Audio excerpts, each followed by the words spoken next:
நண்பர்களே, உன்னை வெறுப்பவன் உன்னை காயப்படுத்த 10 நாட்கள் எடுக்கும்.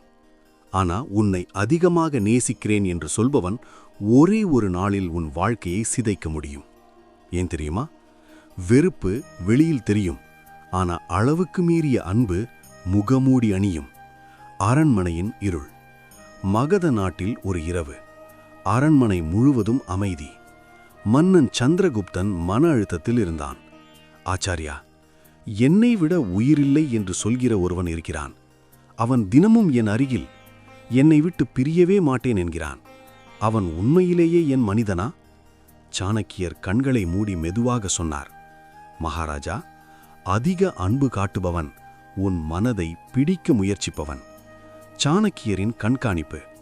அடுத்த சில நாட்கள் சாணக்கியர் அந்த மனிதனை கவனித்தார்.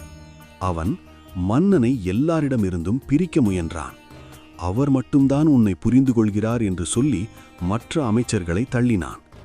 தினமும் மன்னனை புகழ்ந்து அவர் தவறுகளையும் நியாயப்படுத்தினான். ஒரு நாள் சாணக்கியர் மன்னனிடம் சொன்னார், இன்று நீ தவறான முடிவெடு. மன்னன் அதிர்ந்தான். ஆனால் ஆச்சாரியாவின் திட்டம் புரியாமல் சம்மதித்தான். சோதனை. மன்னன் ஒரு தவறான உத்தரவு வெளியிட்டான். அரசுக்கு நஷ்டம்.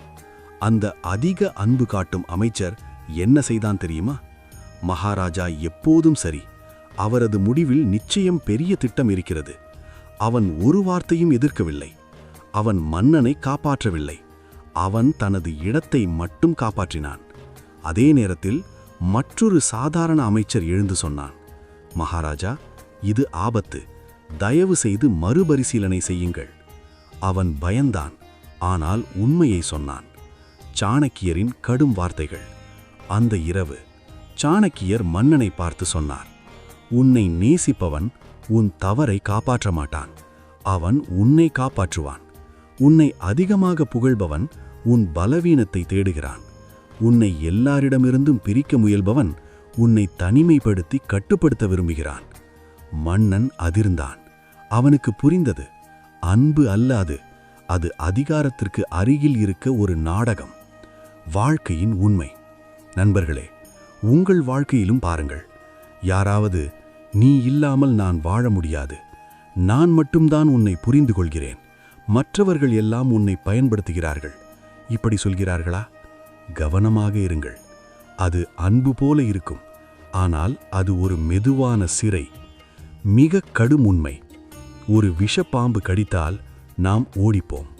ஆனா ஒரு மலர் கையில் கொடுத்து அதன் உள்ளே விஷம் வைத்தால் அதுதான் அளவுக்கு மீறிய அன்பு.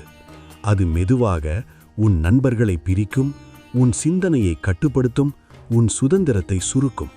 முடிவில் நீயே உன்னை இழந்து போவாய். சாணக்கியரின் இறுதி வரிகள். அன்பு அமைதியாக இருக்கும். அது கட்டுப்படுத்தாது, அது வளரவிடும். அளவுக்கு மீறிய அன்பு அதிகாரம் தேடும். உன்னை நேசிப்பவன் உன்னை வலுவாக ஆக்குவான். உன்னை பயன்படுத்த நினைப்பவன் உன்னை பலவீனமாக ஆக்குவான். நண்பர்களே, அன்பை ஏற்கலாம், ஆனால் கண்களை மூடாதீர்கள். உன்னை மிகவும் நேசிக்கிறேன் என்று சொல்பவன் உன் வாழ்க்கையில் இருக்கட்டும். ஆனா உன் சிந்தனையை யாருக்கும் கொடுக்காதே. உன் முடிவுகளை யாருக்கும் ஒப்படைக்காதே. உன் உலகத்தை ஒரே மனிதனுக்குள் அடைக்காதே. ஏனெனில் அதிக அன்பு அழிவின் இனிய வடிவம்.